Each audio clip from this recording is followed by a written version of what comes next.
Bonjour à tous et bienvenue sur ma chaîne. Dans cette playlist dédiée à la modélisation 3D et à l'assemblage sous SolidWorks. Dans cette série, nous allons réaliser étape par étape un moteur pneumatique en dessinant toutes les pièces puis en effectuer leur assemblage complet. Un moteur pneumatique. Un moteur pneumatique est un dispositif qui transforme l'énergie de l'air comprimée en énergie mécanique de rotation. Elle est largement utilisée dans l'industrie grâce à sa simplicité, sa sécurité et sa fiabilité, notamment dans les environnements où les moteurs électriques ne sont pas adaptés.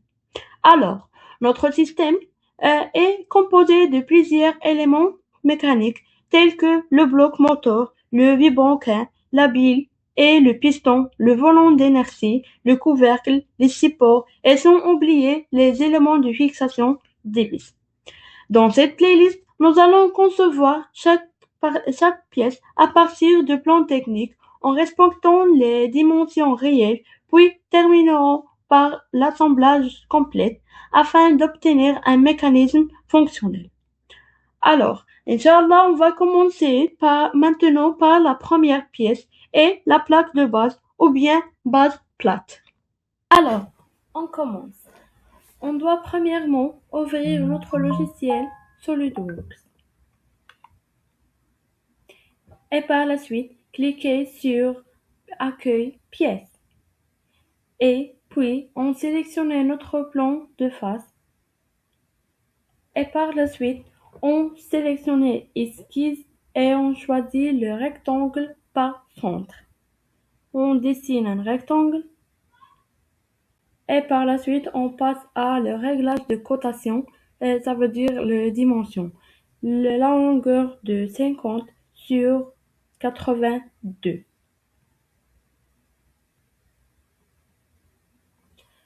Après on confère cet rectangle, on passe à la fonction bossage et extrusion pour régler notre épaisseur.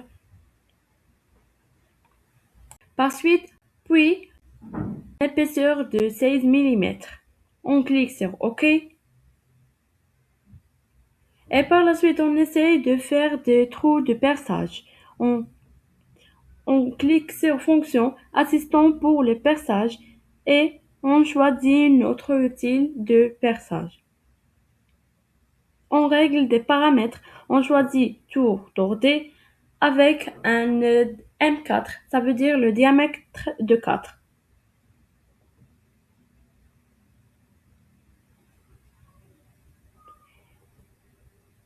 Et on veut une longueur de seulement de 8 mm, c'est pas totalement. Et par suite, on passe à position et on fait les 4 trous. On doit vérifier première chose que les deux cercles sont verticaux et les deux autres aussi sont horizontales, et par la suite ces deux verticales et les deux autres aussi verticales.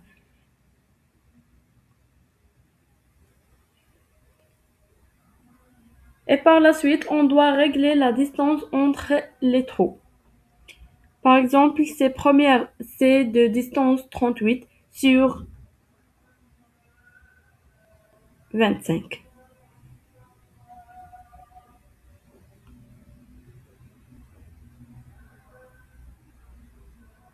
Mais comme on voit ici que les cercles ne sont pas bien centrés dans notre carré. Et pour cela, on va tracer une ligne de construction de milieu de chaque ligne, de la longueur et de la largeur. On va par la suite sélectionner les centres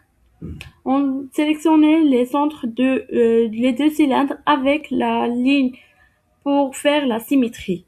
Et de même pour les autres.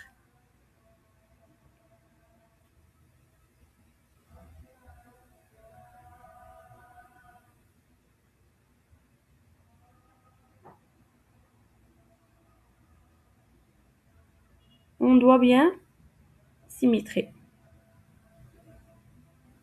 Et voici d'abord la position est réglée et par la suite on clique sur OK. Et voici notre pièce est bien faire des trous de perçage. Et par la suite, on passe à la dernière chose de faire des chanfreins d'après la fonction chanfrein. Et on choisit les côtés convenables avec un diamètre de 1,5 et d'angle 45.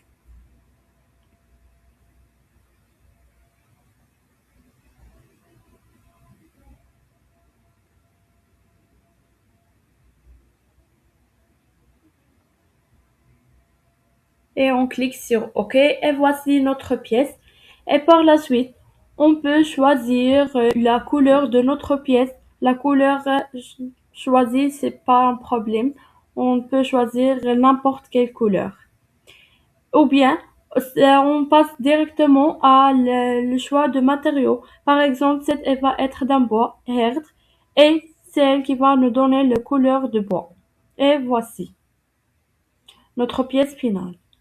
Après qu'on fait l'enregistrement dans notre place où il existe toutes les pièces, on donne ça nom, c'est un base plate, enregistré, et par la suite, on passe à la mise en plan de cette pièce. Voici un exemple de mise en plan. On va assurer notre pièce qui est déjà construite. On clique sur mise en plan, mise en vue, et voici notre pièce. Ou bien, on clique sur parcourir et choisir la pièce d'après notre dossier. Par suite, on clique sur et on doit créer plusieurs vues, par exemple. On choisit le vue convenable avec l'échelle favorisée. Et voici. Cette pièce, de ce côté, on va la rendre à sa style d'affichage principal, qui est en bois. Et voici. Et par suite, on peut changer les places des vues.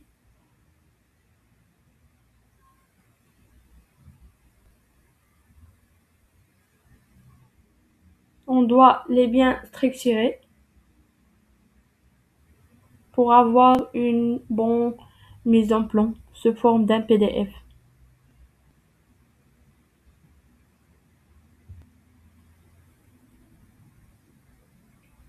On fait les descendés pour ne rien être sorti. Voici.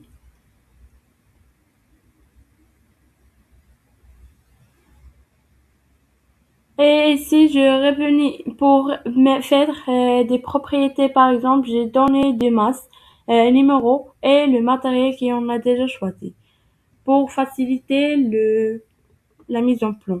On clique sur bouton droit édite les plans de fond pour changer les paramètres du fait et par la suite bouton droit pour revenir à éditer la feuille. Pour assurer des cotations intelligentes et on fait dans l'annotation cotation intelligente et on choisit les cotations convenables qui nous aident à dessiner les pièces. Par exemple la longueur, la largeur et l'épaisseur et la distance entre les trous. Et aussi le diamètre, par exemple, du trou qui est le 4.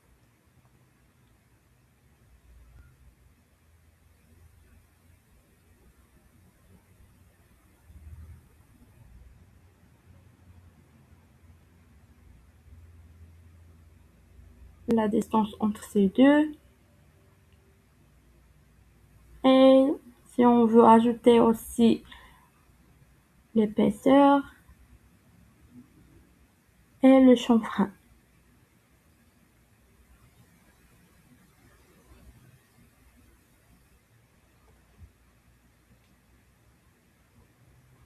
Pardon. Et voici. Et après, on peut changer sa position. Après ça, on peut changer le style de l'écriture de dimensions pour les bien voir.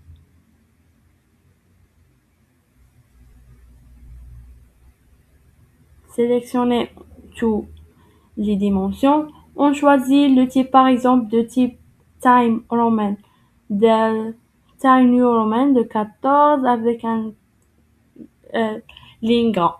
Et voici notre mise en plan. Et par la suite, on clique sur Fichier, enregistrer sous.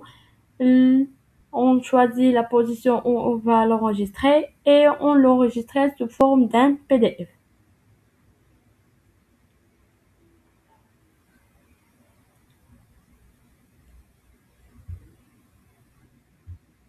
Et on vérifie qu'on a obtenu une bonne mise en plan. Voici, j'ai pas changé le nom. On peut changer ici par exemple, mise en plan de base plate.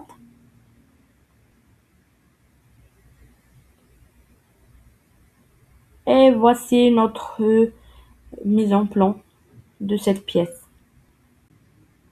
Et ça, ce qu'il existe dans cette vidéo. On se verra, Inch'Allah, dans une autre vidéo avec une nouvelle pièce. Et si vous avez des questions, n'hésitez pas à les poser dans les commentaires. Et je vous remercie pour votre attention. Merci.